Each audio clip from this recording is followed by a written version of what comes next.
everyone, welcome back to another video. Today we're going to be talking about the OnePlus NORD 2, the flagship killer. Is it really a flagship killer? Stick around to the end of this video to find out. Let's get right into it.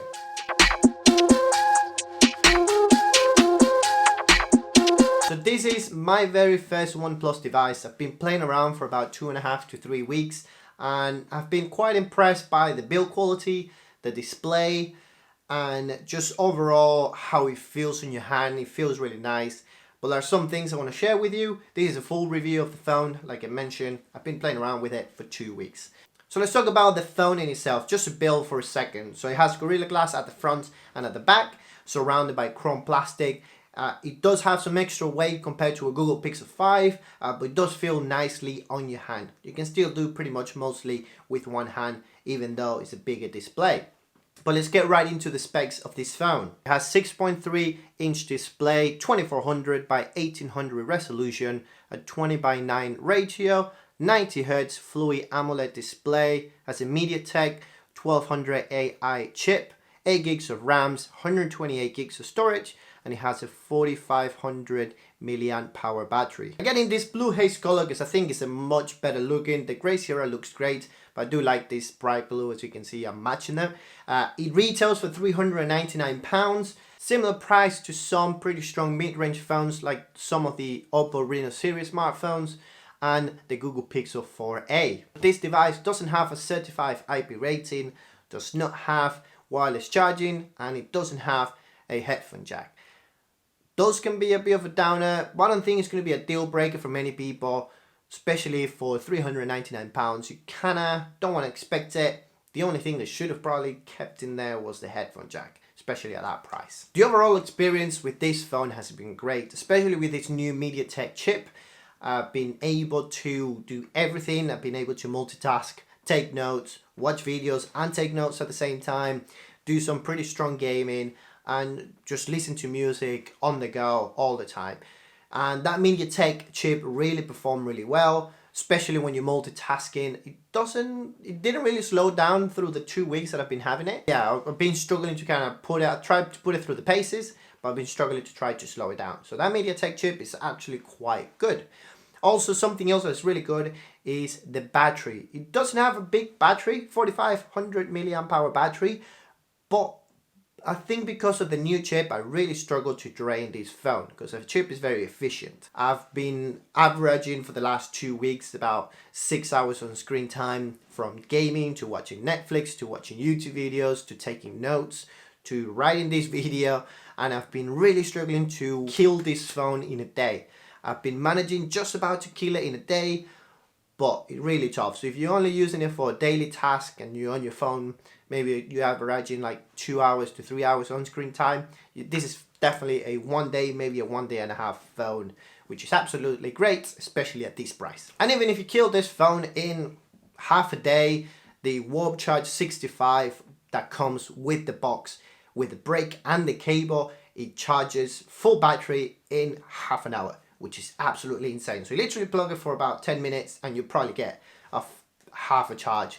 And I'm sure that you're not gonna need it more than that. So that's another great thing that comes in the box, is the Warp Charge brick that you can charge your phone in literally half an hour for a full charge, which is absolutely insane. Display is a 90 Hz display, which is actually quite nice. You can downgrade to 60 Hz on this phone if you want to save more battery, so you can swap between 60 and 90 Hz. I kept it at 90 Hz the whole time, and like I said, I couldn't kill it. If you're enjoying this video, don't forget to hit that like button and subscribe to the channel. It will mean the world to me and it will help the channel keep on growing. So let's carry on with this device. Let's get into one of the biggest things that most people might get this phone for, which is the cameras. The cameras are great and I want to talk to you about it and show you some pictures as well. The main camera has a 50 megapixel Sony IMX766 with an aperture of f1.8. You have an ultra wide camera of 8 megapixel of f2.25,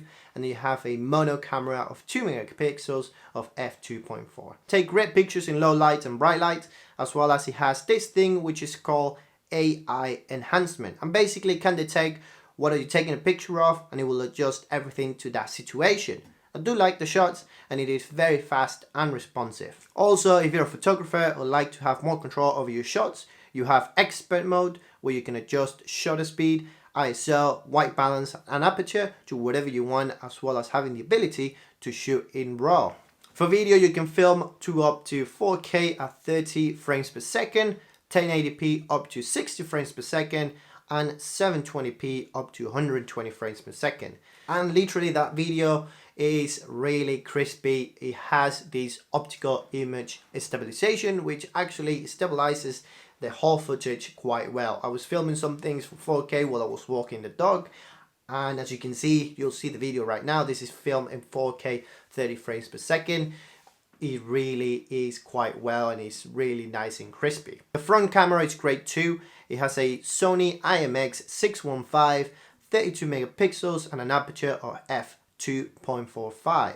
Nothing groundbreaking, but some great selfies overall. If you like gaming on your phone, that might be one reason to get this phone.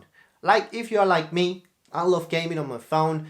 Games like Call of Duty, F1 and some of the games are actually quite addicting sometimes. I didn't have a console for ages, so the only way for me to game was through my phone. The MediaTek chip makes gaming run really fast. It doesn't get really hot. And also you have a pro gaming mode, which is basically cancel out any notifications while optimizing the phone and everything inside the phone to make sure the game is running very, very smooth and very, very fast, which is absolutely great, because I know I've never owned a phone that is dedicated for gaming, and I know there are some smartphones that are dedicated for that, but it's nice that this is not dedicated for gaming, but you can still have that feel for it, which is quite nice. Like I said, I've gamed on this and I game on my Google Pixel 5. I love my Google Pixel 5, but I definitely love this one way more for gaming. With games like Call of Duty, they run really fast, especially with the display, plenty of color, plenty of punch.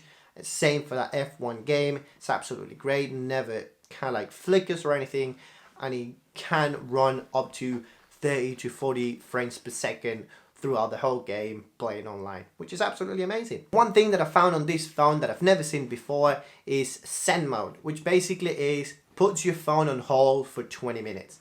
Literally on hold, unusable for 20 minutes. So it blocks the screen, can't use it, can't slide anywhere. The only thing you can do is turn the screen on and off. And I think if you want to get out of it, you're going to have to restart or turn your phone off. And it basically, I think it basically helps you relax, staying off your phone for 20 minutes. If you want to use it, you can't, because it's literally completely blocked. So that's one way to kind of like lower your screen on time, which I did it. I didn't know what to expect, and I kind of needed to do something. And yeah, that was a big mistake. So just to let you know, it has that. If you want to use it, you can probably use it for meditation. It has some fairly nice music to it, but that's up to you. I've enjoyed this phone a lot over the last 2 weeks. It has been really fun to try a new phone and really put it through the spaces. But to conclude, is it really a flagship killer? I don't think it's going to kill any flagships anytime soon, but it is still a very good mid-range phone for under £400.